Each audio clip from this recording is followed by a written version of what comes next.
medical camp खालामबाय थानाय जागासिनो दं थांनाय समावबो जोङो बहुद जायगायावनो खालामबाय जोंनि सराइबिल ओनसोल आरो जमदुवार ओनसोलाव बे सिङाव थानाय माने बिथुरुवा ओनसोल जे जायगायाव जोङो डक्टर अजाखौनो मोजाङै मिथिनो मोना बेफोरबायदि ओनसोलाव जों हाबै हाबै नुनो मोन्दों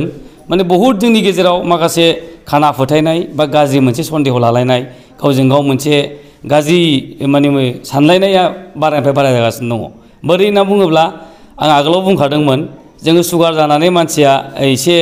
गाज्रि सेहेरा जालाङो मालाबा एसे गोदाव सोराव जालाङो बेफोरखौबो जोंनि मानसिया माबा दायना रायनायनि माबा मोनसे गाज्रि बार नांनाय बेबायदि जों बुंनो हमदों बा सोरबाया जोंनाव माबा हनै लोंनाय गाज्रि बेसाद लोंनाय जानाय जानानै बेमार गाज्रि हमो बेफोरखौबो जोंनि मानसिया ट्रिटमेन्ट लायाबालासिनो अजा बेजाजों जोङो दिन थाङो बेफोरबायदि जिनिसखौ जोङो मारै गारनो हागोन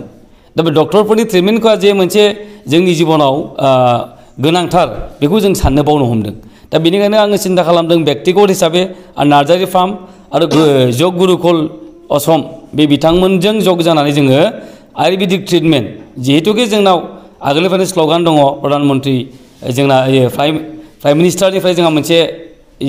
हर घर आयुर्वेद बे जोंनि मोनसे स्ल'गान माने प्रत्येक न'आवनो जोंना आयुर्वेदिकनि मुलिखौबो जों मोननो थाङो दा बेफोरनि असिलायै जोङो आयुर्वेदिक ट्रिटमेन्टआ गोदोनिफ्राय सोलिबोनायमोन आरो दा सोलिगासिनो दङ बेखौ जोङो बोरै गोख्रोंनिफ्राय गोख्रों खालामनो हागोन बिनिनो जोङो मोनसे थांखि लादों आरोखि बे थांखिखौ जोङो जाफुंसारहोनो थाखाय सेस्था खालामदों आरो रायजोफोरनि जोबोद जोङो मोनसे थुलुंगानाय मोन्दों बिथांमोना लोब लोब फैनानै जोंनि बे ट्रिटमेन्टखौ लाफैदों आरो लानानै बिथांमोना रिजाल्टखौबो मोजां मोन्दों दा बे रिजाल्ट मोजां मोननायनि थाखाय जोंखौ आरो लेंहरबावो जों आरो फैगासिनो दं दिनै जों 3-4 बोसोरनिफ्राय बे खामानिखौ मावगासिनो दङ माने नार्जारि फार्मनि बानजायनायाव गतिके आं आसा खालामदों जोंनि गासैबो नैबे बारजाबिल ओनसोल सालगुरि बेनिफ्राय जोंहा जाबाय सेन्ट्रिजरा बेनिफ्राय जोङो जागोन गाबोन जोंहा जानानै थांगासिनो दङ सेन्ट्रिजरा मेनलि बेनिफ्राय जोंहा गाबोन जाबावगोन किसुमान जोंहा रिमट एरिया जे जायगायाव जोंनि डक्टर अजाखौ जों मोननो हायाखै दा आं आसा खालामदों जोंनि बे ओनसोलनि जेसेबां रायजो राजा खासियाबारि ओनसोलनि बिथांमोनखौ आङो गावनि देहाखौ गोरा आरो जोथोन लानो थाखाय आङो खावलायहरदों गाबोनबो नोंथांमोना जाहाथे जे जायगायाव आङो नाम बुंनाय जादों आं आगोलावबो बुंना दोनखादों बे नामफोरखौ बिथांमोना थांनानै गावनि देहा फाहामथायखौ लायो बेखौनो खावलायहरदों আমি নাৰ্জাৰী ফাৰ্মৰ সৌজন্যত আৰু নাৰ্জাৰী ফাৰ্মৰ লগতে আমাৰ যোগ গুৰুকুল অসমৰ যোনটো টীম আছে হেল্থ টীম এই টীমটোৰ দ্বাৰা আমি কোকৰাঝাৰ বিভিন্ন অঞ্চলত আজি যোৱা 3-4 বছৰৰ পৰা আমি কাম কৰি আহিছোঁ হৰ দিন হৰ ঘৰ আয়ুৰ্বেদ প্ৰধানমন্ত্ৰী ডাঙৰীয়াৰ আৰু নৰেন্দ্ৰ মোদী ডাঙৰীয়াৰ আৰু মুখ্যমন্ত্ৰী ডাঙৰীয়াৰ যি নেতৃত্বত আৰু ৰাহুল নাৰ্জাৰীৰ নেতৃত্বৰ উদ্যোগত যোগ গুৰুকুল অসমৰ সহযোগত আমি গাঁৱে গাঁৱে কাম কৰি আহিছোঁ আৰু আজি আমি এই অঞ্চলটোত চোৰাল আমাৰ চালিজুৰি বজাৰত ইয়াতে প্ৰগ্ৰেমটো হৈছে আৰু নেক্সট আমাৰ আৰু